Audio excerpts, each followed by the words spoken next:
നമുക്ക് ഇന്ന് ഡിസ്കസ് ചെയ്യാനുള്ളത് തൈറോയിഡിനെ കുറിച്ചാണ്. അപ്പോൾ നമ്മൾ നോക്കിയാൽ മനസ്സിലാവും നമുക്കിടയിലുള്ള ഒരുപാട് പേര് ഇന്ന് തൈറോയിഡുമായിട്ട് ബന്ധപ്പെട്ട ബുദ്ധിമുട്ട് അനുഭവിക്കുന്നുണ്ട്. നമുക്കിടയിലുള്ള തൈറോയിഡ് പേഷ്യൻസിനെ പരിശോധിക്കുകയാണെങ്കിൽ അതിൽ ഏറ്റവും കൂടുതൽ കാണുന്നത് ഹൈപ്പോ തൈറോയിഡിസം എന്ന് പറയുന്ന കണ്ടീഷനാണ്. നമുക്ക് തൈറോയിഡ് ഇഷ്യൂസ് ഉണ്ടെങ്കിൽ നമുക്ക് ഒരു പക്ഷേ വേംസ് കൊണ്ടായിരിക്കും, അല്ലെങ്കിൽ നമ്മുടെ ശരീരത്തിനകത്ത് ഈ പറയുന്ന കൃമികീടങ്ങൾ അല്ലെങ്കിൽ ഈ പാരസൈറ്റ്സ് ഒക്കെ ഉള്ളത് കൊണ്ടായിരിക്കും തൈറോയിഡിൻ്റെ ഫംഗ്ഷനിങ് പ്രോപ്പർ നടക്കാത്തത്. സിങ്ക്, അയഡിൻ, അയൺ തുടങ്ങിയിട്ടുള്ള എലമെൻറ്റ്സ് നമ്മുടെ ശരീരത്തിനകത്ത് പ്രോപ്പറായിട്ട് ഉണ്ട് നമ്മൾ ഉറപ്പ് വരുത്തുമ്പോൾ തന്നെ നമ്മുടെ തൈറോയിഡിൻ്റെ ഒട്ടുമിക്ക പ്രശ്നങ്ങളും ഇതേപോലെ മാറുന്നിട്ട് കാണാൻ കഴിയും. ശ്രദ്ധിച്ചൊക്കെ മനസ്സിലും ഒരുപാട് പ്രശ്നങ്ങൾ തൈറോയിഡുമായിട്ട് ബന്ധപ്പെട്ട് ആൾക്കാർ കാണുന്നുണ്ട്. മുടി കൊഴിച്ചിൽ, back pain, mood swings, irregular periods, അതല്ലെങ്കിൽ എന്തെങ്കിലും ഒരു ബോഡി പെയിൻസ് വരുന്നത്, സ്കിൻ ഇഷ്യൂസ് ഒക്കെ കാണാറുണ്ട്.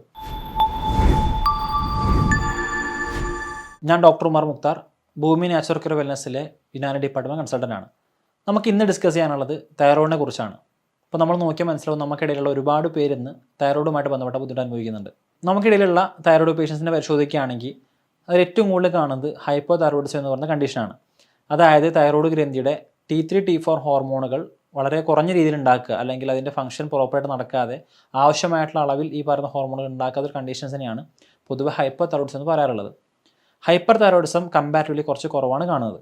ഇതിൽ T3 T4 ഈ വാല്യൂ വ്യത്യാസം വരുമ്പോൾ തന്നെ നമ്മൾ മെഡിസിൻ സ്റ്റാർട്ട് ചെയ്ത് തുടങ്ങും. യഥാർത്ഥത്തിൽ തൈറോയിഡിൻ്റെ ഈ പ്രശ്നങ്ങൾ എന്തുകൊണ്ട് സംഭവിക്കുന്നു എന്ന് മനസ്സിലാക്കി കഴിഞ്ഞാൽ നമുക്ക് ഒരു പരിധി വരെയൊക്കെ മെഡിസിൻസ് ഇല്ലാത്തതിനെ നമുക്ക് മെയിൻറ്റെയിൻ ചെയ്യാൻ പറ്റും. അപ്പോൾ നമ്മൾ നോക്കുക, അതിൻ്റെ ഒരു കൃത്യമായിട്ട് നമ്മൾ മനസ്സിലാക്കുകയാണെങ്കിൽ, ഇപ്പോൾ തൈറോയിഡ് ഗ്രന്ഥി T3 T4 എന്ന് പറയുന്ന ഹോർമോൺ ഉണ്ടാക്കണമെങ്കിൽ ആദ്യം പിറ്റ്യൂട്ടറി ഗ്രന്ഥി TSH എന്ന് പറയുന്ന ഹോർമോൺ ഉണ്ടാക്കണം. അതായത് തൈറോയിഡ് സ്റ്റിമുലേറ്റിംഗ് ഹോർമോൺ, തൈറോയിഡിനെ സ്റ്റിമുലേഷൻ ചെയ്യുന്ന ഹോർമോൺ എന്നർത്ഥം. അപ്പോൾ ഈ പിറ്റ്യൂട്ടറി ഗ്രന്ഥി ഈ പറയുന്ന TSH ഹോർമോൺ ഉണ്ടാക്കിയാൽ മാത്രമേ തൈറോയിഡ് ഗ്രന്ഥി അതിൻ്റെ ഒരു ആഫ്റ്ററായിട്ട് T3 T4 ഉണ്ടാക്കുകയുള്ളൂ. അപ്പോൾ ആദ്യം ഹൈപ്പോതലാമസ് TSH ഉണ്ടാക്കി അത് നേരെ പോയിട്ട് ഈ പറയുന്ന പിറ്റ്യൂട്ടറി ഗ്രന്ഥിയിലുള്ള TSHനെ ആക്റ്റീവ് ആക്കും. ഈ TSH എന്ന് പറയുന്നത് നേരെ പോയി തൈറോയിഡിൽ വന്ന് T3 T4നെ ആക്റ്റീവ് ആക്കും. അപ്പോൾ ഇതിൻ്റെ എവിടെ മിസ്റ്റേക്ക് സംഭവിച്ചാലും പ്രോപ്പറായിട്ട് പറയുന്ന T3 T4 എന്ന് പറയുന്ന ഹോർമോൺ ഉണ്ടാക്കണമെന്നില്ല. അപ്പോൾ ഒരു പക്ഷേ ഈ ഹൈപ്പോതലാമസിനുള്ള പ്രശ്നം കൊണ്ടോ അതല്ലെങ്കിൽ പിറ്റ്യൂട്ടറി ഗ്രന്ഥിക്കുള്ള പ്രശ്നം കൊണ്ടോ ആയിരിക്കും T3 T4 കുറയുന്നത്. തൈറോയിഡ് ഗ്രന്ഥി T3 T4 ഹോർമോൺ ഉൽപ്പാദിപ്പിക്കണമെങ്കിൽ പിറ്റ്യൂട്ടറി അതെങ്കിൽ നേരത്തെ പറഞ്ഞ പോലെ ഹൈപ്പോതലാമസൊക്കെ കൃത്യമായിട്ട് ഈ പറയുന്ന റിലീസിങ് ഹോർമോൺ ഉണ്ടാക്കേണ്ടതുണ്ട്. അതിന് അത്യാവശ്യമായിട്ട് വേണ്ടത് സിങ്ക് എന്ന് പറയുന്ന മൂലകമാണ്. സിങ്കിൻ്റെ പ്രശ്നം കൊണ്ട് ഉണ്ടാവുന്ന തൈറോയിഡ് ഇഷ്യൂസ് ആണെങ്കിൽ സിങ്ക് എന്ന് പറയുന്ന മൂലകം നമ്മൾ കഴിക്കുന്ന വഴി അല്ലെങ്കിൽ അത് അഡ്മിനിസ്ട്രേഷൻ ചെയ്യുന്ന വഴി നമുക്കത് കൃത്യമായിട്ട് മാറ്റിയെടുക്കാൻ പറ്റും. നമുക്ക് ഇന്ന് അവൈലബിൾ ആയിട്ടുള്ള ഫ്ലാക്സീഡ് എന്ന് പറയുന്ന ചണവിത്ത് നല്ല സിങ്കിൻ്റെ എമൗണ്ട് കൂടിയിട്ടുള്ള ഒരു ഡയറ്റാണ്. അപ്പോൾ അത് കൃത്യമായിട്ട് കഴിക്കുന്ന വഴി സിങ്കുമായിട്ട് ബന്ധപ്പെട്ടുണ്ടാകുന്ന തൈറോയിഡ് ഇഷ്യൂസ് നമുക്ക് മാറ്റാൻ കഴിയും. ഈ സിങ്കിന് തന്നെ മറ്റൊരു പ്രത്യേകത കൂടെയുണ്ട്. നമ്മൾ തൈറോയിഡ് ഗ്രന്ഥി ഉണ്ടാക്കുന്ന T3 T4 എന്ന് പറയുന്ന ഹോർമോൺസ്, ഇതിൽ T4 എന്ന് പറയുന്നത് ഒരു കൃത്യമായിട്ടുള്ള ആക്റ്റീവ് ഫോം അല്ല. ഇതിനെ T3 ആയിട്ട് കൺവേർട്ട് ചെയ്യേണ്ടതുണ്ട്. ഈ പണി നടക്കുന്നത് ലിവറിൽ വെച്ചിട്ടാണ്. അപ്പോൾ ഈ കൺവേർഷനെ ഹെൽപ്പ് ചെയ്യുന്ന ഒരു മൂലകം കൂടിയാണ് സിങ്ക് എന്ന് പറയുന്ന ഒരു മൂലകം. സിങ്ക് പ്രോപ്പറായിട്ട് ഇല്ലെങ്കിൽ T4ൻ്റെ എമൗണ്ട് കൂടാനും അത് കൃത്യമായിട്ടുള്ള എമൗണ്ടിൽ അല്ലെങ്കിൽ അത് T3 ആയിട്ട് കൺവേർട്ട് ചെയ്യപ്പെടാൻ ചാൻസ് കുറവാണ്. അപ്പോൾ ഇത്തരം ഇഷ്യൂസൊക്കെ ഉണ്ടാകുമ്പോൾ തന്നെ തൈറോയിഡിൻ്റെ പ്രശ്നങ്ങൾ സംഭവിക്കാൻ ചാൻസ് കൂടുതലാണ്. തൈറോയിഡ് ഗ്രന്ഥികൾ T3 T4 കൃത്യമായി ഉണ്ടാക്കണമെങ്കിൽ അയൺ എന്ന് പറയുന്ന മൂലകത്തിൻ്റെ എമൗണ്ട് കൃത്യമായിട്ട് അളവിൽ വേണം. അപ്പോൾ നമ്മൾ നോക്കുമ്പോൾ ഒരു പക്ഷേ ഈ തൈറോയിഡ് പേഷ്യൻസിന് മുടി കൊഴിച്ചിൽ അല്ലെങ്കിൽ നഖം പെട്ടെന്ന് പൊട്ടിപ്പോകുന്നൊരവസ്ഥ, അതുമല്ലെങ്കിൽ ഒരു കാരണമില്ലാത്ത ക്ഷീണമൊക്കെ സംഭവിക്കുകയാണെങ്കിൽ ഒരു പക്ഷേ അയണിൻ്റെ കുറവ് കൊണ്ടെങ്കിൽ സംഭവിക്കുന്നുണ്ടാവുക. അപ്പോൾ നമ്മൾ ഫെറിറ്റിൻ ചെക്ക് ചെയ്യുകയാണെങ്കിൽ അതിൽ ലോ ആണെങ്കിൽ അയൺ സപ്ലിമെൻറ്റ്സ് കൃത്യമായിട്ട് കഴിക്കുന്ന വഴി അതുമായിട്ട് ബന്ധപ്പെട്ടുണ്ടാകുന്ന തൈറോയിഡ് ഇഷ്യൂസ് നമുക്ക് പരിഹരിക്കാൻ പറ്റും. ഇതേപോലെ കുറച്ച് കാലങ്ങൾ മുന്നേ വരെ ഗോയിറ്റർ എന്ന് പറയുന്ന അസുഖം നമുക്കുള്ള ഫെമിലർ ആയിരുന്നു, നമ്മുടെ തൈറോയിഡ് ഗ്രന്ഥി വീർത്തുവരുന്ന അവസ്ഥ. ഇത് അയഡിൻ ഡെഫിഷ്യൻസി കൊണ്ടാണ് സംഭവിച്ചിരുന്നത്. അപ്പോൾ നേരത്തെ പറഞ്ഞ പോലെ തന്നെ സിങ്ക് എന്ന് പറയുന്ന ഒരു എലമെൻറ്റ്, അയൺ, ഇരുമ്പിൻ്റെ അംശം, ഇതിനൊപ്പം തന്നെ നമ്മൾ നിർബന്ധമായിട്ട് തൈറോയിഡ് ഗ്രന്ഥി പ്രോപ്പർ ഫംഗ്ഷനിങ് ചെയ്യാൻ വേണ്ട ആവശ്യമായിട്ടൊരു മൂലകമാണ് അയഡിൻ. അയഡിൻ മൂലകം നമ്മൾ കഴിക്കുന്ന ഭക്ഷണത്തിൻ്റെ അകത്തുകൂടിയാണ് പ്രധാനമായിട്ടും ലഭിക്കുന്നത്. ഇത് നമ്മുടെ ശരീരത്തിൻ്റെ അകത്ത് താരതമ്യേന വളരെ കുറഞ്ഞ രീതി മാത്രമേ ഉണ്ടാക്കുന്നുള്ളൂ.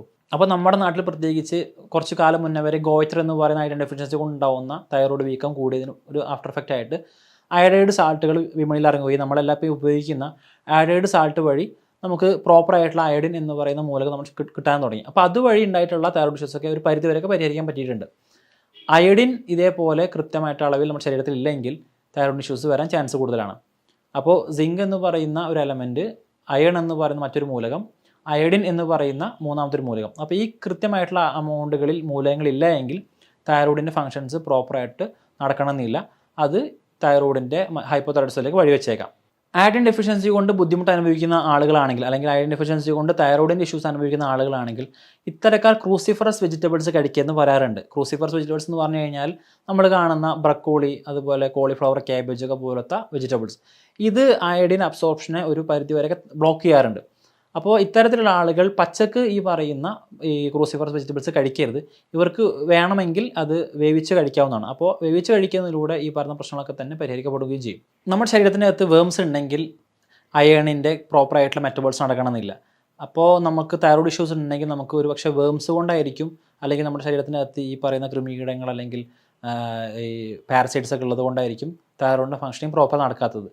സിങ്ക്, അയഡിൻ, അയേൺ തുടങ്ങിയിട്ടുള്ള എലമെൻറ്റ്സ് നമ്മുടെ ശരീരത്തിനകത്ത് പ്രോപ്പറായിട്ട് ഉണ്ട് നമ്മൾ ഉറപ്പ് വരുത്തുമ്പോൾ തന്നെ നമ്മുടെ തൈറോയിഡിൻ്റെ ഒട്ടുമിക്ക പ്രശ്നങ്ങളും ഇതേപോലെ മാറുന്നിട്ട് കാണാൻ കഴിയും.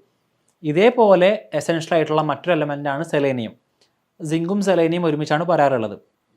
സെലേനിയം എന്ന് പറയുന്ന ഈ പറയുന്ന മൂലകം ഇതേപോലെ വളരെയധികം എസെൻഷ്യൽ ആയിട്ടുള്ള തൈറോയിഡിൻ്റെ ഫങ്ഷൻസ് പ്രോപ്പർ നടക്കാനും T3 T4 ആക്ടിവേഷൻ ഫോമിലേക്ക് മാറ്റാനും അത് പ്രോപ്പർ പ്രൊഡക്ഷൻ ചെയ്യാനൊക്കെ ഹെൽപ്പ് ചെയ്യുന്ന ഒരു എലമെൻ്റാണ്. സെലേനിയത്തിൻ്റെ എമൗണ്ട് കൃത്യമായിട്ട് ശരീരത്തിൽ ഇല്ല എങ്കിൽ ഈ പറഞ്ഞ ബുദ്ധിമുട്ട് കാണാൻ കഴിയും. മറ്റൊരു ഇമ്പോർട്ടൻ്റ് ആയിട്ടുള്ള ഒരു എലമെൻറ്റ് അല്ലെങ്കിൽ ഒരു വിറ്റാമിൻ എന്ന് പറയുന്നത് വിറ്റാമിൻ ഡി ആണ്. വിറ്റാമിൻ ഡി ഡെഫിഷ്യൻസിയുള്ള ഒരാളാണെങ്കിൽ ഇവർക്ക് തൈറോയ്ഡ് ഇഷ്യൂസ് വരാനുള്ള ചാൻസ് കൂടുതലാണ്. ഇതിന് കാരണം എന്ന് വെച്ച് കഴിഞ്ഞാൽ വിറ്റാമിൻ ഡി നമ്മുടെ ഇമ്മ്യൂണിറ്റിനെ ഒരുപാട് ഹെൽപ്പ് ചെയ്യുന്നുണ്ട്. വിറ്റാമിൻ ഡി എമൗണ്ട് കുറയുകയാണെങ്കിൽ അത് മെല്ലെ മെല്ലെ നമുക്ക് ഇമ്മ്യൂണിറ്റി കുറയാനും ഈ ഇമ്മ്യൂണിറ്റി കുറഞ്ഞത് വഴി ഇത് മെല്ലെ ഓട്ടോ ഇമ്മ്യൂൺ കണ്ടീഷൻസിലേക്ക് വഴിവെക്കാൻ ചാൻസ് കൂടുതലാണ്. നമ്മൾ ഹൈപ്പോ തൈറോയിഡിസം പിന്നെ പരിശോധിക്കുകയാണെങ്കിൽ ഏറ്റവും കൂടുതൽ കാണുന്നത് ഹാഷിമോട്ടോ തൈറോയിഡിസ് എന്ന് പറയുന്ന ഒരു ഓട്ടോ ഇമ്മ്യൂൺ കണ്ടീഷനായിട്ടാണ് ഇന്ന് കൂടുതൽ കാണാൻ കഴിയുക. ഓട്ടോ ഇമ്മ്യൂൺ കണ്ടീഷൻ എന്ന് വെച്ച് കഴിഞ്ഞാൽ നമ്മുടെ ശരീരം നമുക്ക് തന്നെ തിരിയുന്ന ഒരു അവസ്ഥയാണ്. അപ്പോൾ ഈ ഹൈപ്പോ തൈറോയിഡിസമാണ് ഏറ്റവും കൂടുതൽ കാണുന്നത്. അതിൽ തന്നെ ഹാഷിമോട്ടോ തൈറോയിഡിസ് എന്ന് പറയുന്ന ഒരു അസുഖമാണ് ഏറ്റവും കൂടുതൽ കാണുന്നത്. അപ്പോൾ നമുക്കിത് എങ്ങനെ മനസ്സിലാക്കുന്നുള്ളതാണ്. പൊതുവേ നമ്മൾ തൈറോയ്ഡ് വന്നു കഴിഞ്ഞാൽ ചെക്ക് ചെയ്യുന്നത് T3 T4 എന്ന് അല്ലെങ്കിൽ TSH എന്ന് പറയുന്ന തൈറോയ്ഡ് പ്രൊഫൈലാണ്. ഹാഷിമോട്ടോ തൈറോയിഡിസ് പോലത്തെ കണ്ടീഷൻസ് ഒക്കെ ആണെങ്കിൽ നമുക്കൊരു പക്ഷേ ഇതിലൂടെ മനസ്സിലാവണം സാധിച്ചോണമെന്നില്ല. അപ്പോൾ നമ്മൾ ചെക്ക് ചെയ്യേണ്ടത് ഇതിൻ്റെ ആൻറ്റിബോഡീസ് ആണ്. ആൻറ്റി-TPO, ആൻറ്റി-TG തുടങ്ങിയിട്ടുള്ള ആൻറ്റിബോഡീസ് നമ്മുടെ ശരീരത്തിൻ്റെ അകത്ത് പ്രസൻറ്റ് ആവണമെന്ന് ചെക്ക് ചെയ്യുന്ന വഴി മാത്രമേ നമുക്കിത് ഓട്ടോഇമ്യൂൺ കണ്ടീഷനാണോ അല്ലെങ്കിൽ ഹാഷിമോട്ടോ തൈറോയിഡിസ് ആണോ എന്നൊക്കെ മനസ്സിലാക്കാൻ കഴിയുള്ളൂ. അപ്പോൾ പൊതുവേ നമ്മൾ എല്ലാവരും T3 T4 TSH ചെക്ക് ചെയ്തിട്ട് ഇത് നോർമലാണ്, തൈറോയിഡ് പ്രശ്നമില്ലെന്ന് പറയാറുണ്ടെങ്കിൽ പോലും ചില കണ്ടീഷൻസിൽ ഈ ആൻറ്റി-TPO, ആൻറ്റി-TG ഒക്കെ പോലത്തെ ഈ ആൻറ്റിബോഡീസിൻ്റെ എമൗണ്ട് കൂടുതലായിട്ട് കണ്ടിട്ടുണ്ട്. എണ്ണം പറഞ്ഞ ചില കേസുകളിലെങ്കിലും നേരത്തെ പറഞ്ഞ പോലെ ഈ T3 ആൻറ്റി-TG, ആൻറ്റി-TPO അല്ലാതെ തന്നെ സ്കാനൊക്കെ എടുത്തു കഴിഞ്ഞാൽ തൈറോയിഡൈറ്റിസ് എന്ന് പറയുന്ന തൈറോയിഡിന് നീരുവീഴ്ച വരുന്നൊരു കണ്ടീഷനായിട്ടോ അതുമല്ലെങ്കിൽ തൈറോയിഡിൻ്റെ മേലെ നൊഡ്യൂൾസ് ചില മണികളോ അല്ലെങ്കിൽ കുരുക്കളൊക്കെ വന്ന് തൈറോയിഡിന് വല്ല ഇൻഫ്ലമേഷൻ വരുന്നതിനും കണ്ടിട്ടുണ്ട്. ഇത്തരം കേസുകളിലും തൈറോയിഡിൻ്റെ പ്രൊഡക്ഷൻ കുറയാനും ഹൈപ്പോ തൈറോയിഡിസ് എന്ന് പറയുന്ന കണ്ടീഷനിലേക്ക് വഴിവെക്കാനും ചാൻസ് ഉണ്ട്. ഇനി നമ്മൾ ശ്രദ്ധിക്കാൻ മറ്റൊരു കാര്യം, നമ്മുടെ ലിവറിൻ്റെ ഫംഗ്ഷനിങ് പ്രോപ്പർ അല്ല എങ്കിൽ നമുക്ക് തൈറോയിഡ് ഇഷ്യൂസ് കൂടാൻ ചാൻസ് വളരെയധികം കൂടുതലാണ്. ഇതെങ്ങനെയെന്ന് വെച്ച് കഴിഞ്ഞാൽ T3 T4 എന്ന് പറയുന്ന ഹോർമോൺസിനെ നമ്മൾ പറഞ്ഞു കഴിഞ്ഞു. T4 ഒരു ആക്റ്റീവ് ഫോമിലല്ല ഉണ്ടാകുന്നത്. ഇതിനെ ഒരു ആക്റ്റീവായിട്ടുള്ള ഫോമിലേക്ക് മാറ്റുന്നത് ലിവറിൽ വെച്ചിട്ടാണ്. അപ്പോൾ നമുക്ക് ഫാറ്റ് ലിവർ പോലത്തെ കണ്ടീഷൻസ് ഉണ്ടെങ്കിൽ ലിവറിൻ്റെ ഫംഗ്ഷൻ സ്വാഭാവികമായിട്ട് കുറയുകയും ഈ ഒരു കൺവേർഷൻ T3 T4നെ ആക്റ്റീവ് ഫോമിലേക്ക് ആക്കി മാറ്റുന്ന ഒരു പണി പ്രോപ്പർട്ട് നടക്കാതാവുകയും ചെയ്യും. അപ്പോൾ ഇത്തരം സാഹചര്യങ്ങളിൽ തൈറോയ്ഡ് ഹോർമോൺസിൻ്റെ എമൗണ്ട് സ്വാഭാവികമായിട്ടും കുറയാൻ ചാൻസ് ഉണ്ട്. അപ്പോൾ നമുക്ക് ഫാറ്റ് ലിവർ ഉണ്ടെങ്കിൽ പോലും നമ്മുടെ തൈറോയിഡിനെ ബാധിക്കാനും ഹൈപ്പോ തൈറോയിഡിസം എന്ന് പറയുന്ന കണ്ടീഷനിലേക്ക് വഴിവെക്കാനും ചാൻസ് കൂടുതലാണ്. അപ്പോൾ നമ്മൾ ശ്രദ്ധിക്കേണ്ട പ്രധാനമായിട്ടും ഈ 5 കാര്യങ്ങൾ ശ്രദ്ധിക്കേണ്ടത്. നമ്മുടെ ശരീരത്തിനകത്ത് പ്രോപ്പറായിട്ട് അയഡിൻ ഉണ്ടെന്ന് ഉറപ്പ് വരുത്തണം, അയണിൻ്റെ എമൗണ്ട് പ്രോപ്പറായിട്ടെന്ന് ഉറപ്പ് വരുത്തണം. ഇതേപോലെ തന്നെ സിങ്ക്, സെലേനിയം, വിറ്റാമിൻ ഡി എന്ന് പറയുന്ന മൂലകങ്ങൾ ഇത് കൃത്യമായിട്ടുണ്ടെന്ന് നമ്മൾ ഉറപ്പ് വരുന്ന വഴി നമുക്കൊരു പരിധി വരെയൊക്കെ ഹൈപ്പോ തൈറോയിഡിസം എന്ന് പറഞ്ഞ ഇഷ്യൂ വരാതിരിക്കാൻ അത് കാരണമായേക്കാം. ഇതിൻ്റെ ഒപ്പം തന്നെ omega-3 ഫാറ്റി ആസിഡ് കൂടെ നമ്മുടെ ശരീരത്തിൻ്റെ അകത്ത് നമുക്ക് കൃത്യമായിട്ട് കിട്ടുന്നത് ഉറപ്പ് വരുത്തേണ്ടതുണ്ട്. കാരണം ഈ പറയുന്ന കൺവേർഷൻ നടക്കുന്നതിന് omega-3 ഫാറ്റി ആസിഡ് ഒരു പരിധിവരെ ഹെൽപ്പ് ചെയ്യുന്നുണ്ട്. അപ്പോൾ നമ്മുടെ ഹെൽത്ത് പ്രോപ്പറായിട്ട് മെയിൻറ്റെയിൻ ചെയ്യേണ്ടതും അനിവാര്യമാണ്. ഇപ്പോൾ നമ്മുടെ ലിവർ ഹെൽത്ത് ഓക്കെ അല്ലെങ്കിൽ ഫാറ്റ് ലിവർ ഉള്ള ആളാണെങ്കിൽ അവർക്ക് ഈ പറയുന്ന പോലെ തൈറോയിഡ് കൺവേർഷൻ നടക്കാൻ ചാൻസ് കുറവാണ്. അപ്പോൾ ഇത്തരം കാര്യം ശ്രദ്ധിക്കുന്നത് വഴി നമുക്ക് തൈറോയിഡിൻ്റെ യഥാർത്ഥമായിട്ടുള്ള കാരണം കണ്ടെത്താനും നമുക്കൊരു പരിധി വരെയൊക്കെ മാനേജ് ചെയ്തുകൊണ്ട് തൈറോയിഡിൻ്റെ മെഡിസിൻസ് പരമാവധി ഒഴിവാക്കാൻ നമുക്ക് സാധിക്കും. അപ്പോൾ ഒട്ടുമിക്ക കേസുകളിലും ഇതിലേതെങ്കിലും ഒരു എലമെൻറ്റിൻ്റെ പ്രശ്നം കൊണ്ടായിരിക്കും തൈറോയിഡ് ഇഷ്യൂസ് കാണുന്നത്. അപ്പോൾ നമ്മൾ ശ്രദ്ധിച്ചൊക്കെ മനസ്സിലാവും ഒരുപാട് പ്രശ്നങ്ങൾ തൈറോയിഡുമായിട്ട് ബന്ധപ്പെട്ട് ആൾക്കാർ കാണുന്നുണ്ട്. മുടി കൊഴിച്ചിൽ, back pain, mood swings, irregular periods, അതല്ലെങ്കിൽ എന്തെങ്കിലും ഒരു ബോഡി പെയിൻസ് വരുന്നത്, സ്കിൻ ഇഷ്യൂസ് ഒക്കെ കാണാറുണ്ട്. നമ്മൾ കൃത്യമായിട്ട് മനസ്സിലാക്കുകയാണെങ്കിൽ ഇതിൽ ഏത് എലമെൻ്റ് ആണ് കുറവ് എന്ന് മനസ്സിലാക്കി അത് നമ്മൾ അപ്ലൈ ചെയ്യുകയാണെങ്കിൽ ഡയറ്റിൽ ഉൾപ്പെടുന്നതൊക്കെ വഴി നമുക്ക് മെഡിസിൻസ് സഹായം ഇല്ലാതെ തന്നെ ഈ തൈറോയിഡ് ഇഷ്യൂസ് പരിഹരിക്കാനും നമുക്ക് ഹെൽത്ത് ആയിട്ടിരിക്കാനും സാധിക്കും. അപ്പോൾ ഇതുമായിട്ട് ബന്ധപ്പെട്ട സംശയങ്ങളുണ്ടെങ്കിൽ നിങ്ങൾക്ക് താഴെ കാണാൻ നമ്മൾ ചോദിക്കാം, കമൻറ്റിൽ അറിയിക്കാം. മറ്റൊരു നമുക്ക് വീണ്ടും കാണാം. താങ്ക്